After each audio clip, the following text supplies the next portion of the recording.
voyons, bien aimés, dans ce que nous sommes en train de voir sur l'importance d'avoir de bons conseillers pour un leadership réussi. Alors, là, nous abordons la première partie où nous allons survoler pour voir quelques bons conseillers dans la Bible, ce qu'ils ont apporté dans la vie de certains dirigeants. Le premier exemple, nous le trouvons, nous allons voir dans 2 Samuel au chapitre 12. Nous allons parler d'un certain prophète Nathan. Nathan qui était le conseiller du roi David. Qu'est-ce qui est arrivé? Nous voyons directement au chapitre 1er. Mais ce que David avait fait déplut au Seigneur. Le Seigneur envoya donc le prophète Nathan auprès de David. Nathan entra chez lui, chez le roi, et lui dit, voilà. Ici, nous devons comprendre que le roi David se retrouve dans une situation d'adultère. Il a pris la femme d'autrui. Il a eu des rapports sexuels avec cette femme. Qu'est-ce qu'il fait? Il commandite même le meurtre du mari de la femme, qui était un de ses soldats. Quelle mission difficile. Mettez-vous à la place de prophète Nathan. Et c'est ça même la clé de la réussite de son travail auprès du roi. Pourquoi? C'est Dieu lui-même qui l'envoie. Bien même si Dieu t'envoie, mais c'est une mission difficile. Imaginons avec tous les dictateurs de notre temps moderne, ou bien durant toutes les époques, parce qu'il y a toujours eu des dictateurs. Tu es conseiller d'un roi dictateur, tu es conseiller d'un président dictateur, et tu es au courant qu'il a couché avec la femme d'autrui et qu'il a fait tuer le mari. Qu'est-ce que tu vas faire? Dites-moi. C'est une preuve que ça ne date pas d'aujourd'hui. Ce genre de choses où les dirigeants, les hautes personnalités publiques qui prennent les femmes de leurs subalternes, qui les prennent.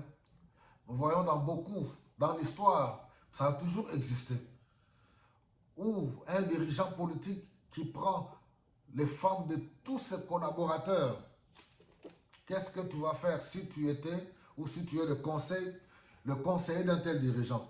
Mais ce qui me plaît ici, Nathan est l'exemple d'un conseiller courageux et qui a décidé d'aller dire la vérité. Mais maintenant, vous allez voir la différence. C'est un homme qui fait usage de la sagesse. Et c'est ce qui est important. Nathan ne vient pas dire au roi David, toi, regarde, ainsi parle l'Éternel. Tu as pris la femme d'Uri, tu as fait tuer Uri, tu as pris Bathsheba. Voilà, quel exemple, tu n'es pas digne d'être le roi. Dieu va te frapper.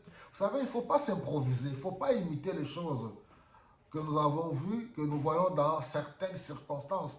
Quand on prend le cas du roi Akab et le prophète Élie, c'est un autre cas. Quand on prend le cas du prophète Jean-Baptiste et Hérode, c'est des cas différents. Donc, si Dieu ne t'a pas envoyé, il ne faut pas aller jouer au rigolo. Il ne faut pas jouer à un plaisantin avec ta Bible, commencer à... On va te tuer. On va te tuer. Donc, nous devons être équilibrés, savoir que oui, même si nous sommes détenteurs d'une vérité, est-ce que c'est Dieu qui m'envoie? Même si c'est Dieu qui m'envoie, il faut prier. Le Saint-Esprit est là pour nous donner de la sagesse. Comment parler à une autorité? Il faut de la sagesse. Et c'est ce qu'avait fait Nathan. Il est l'exemple d'un conseiller sage et pédagogue. La pédagogie, la manière, la formule. Il vient parler en racontant une histoire. Et c'est ainsi que vous allez voir à la fin, quand le roi s'est ouvert pour dire une telle personne mérite tel châtiment, il dit cette personne Monsieur le roi, c'est vous. Et directement, David puis déchire ses vêtements qui pleure. Alors, ce n'est pas pour rien que David est appelé l'homme selon le cœur de Dieu. Il ne faut pas vous aventurer, commencer à dire, vous savez, oui, David, c'est l'homme selon le cœur de Dieu, il a tué. Non, David est un homme selon le cœur de Dieu parce qu'il savait s'humilier devant Dieu. Est-ce que nous, aujourd'hui, nous savons nous humilier? Nous savons reconnaître nos torts, pleurer, entrer dans un deuil de jeûne et pleurs, et pour prier et demander la restauration de Dieu. Donc, il ne faut pas prendre les choses au hasard. Voilà un autre modèle, un exemple. Nathan, auprès du roi, qui a fait usage de la sagesse. C'est pour cela, Jacques nous dit, si vous manquez de la sagesse, priez à Dieu qui donne sans douter. Donc ne doutez pas. Si on manque, on a besoin de la sagesse. En tout, quand vous êtes même auprès d'un ami qui a fait une erreur, il faut savoir toujours faire usage de la sagesse. Comment lui parler, comment reprendre quelqu'un en douceur et avec amour. Voilà, mes bien-aimés, que Dieu vous bénisse abondamment.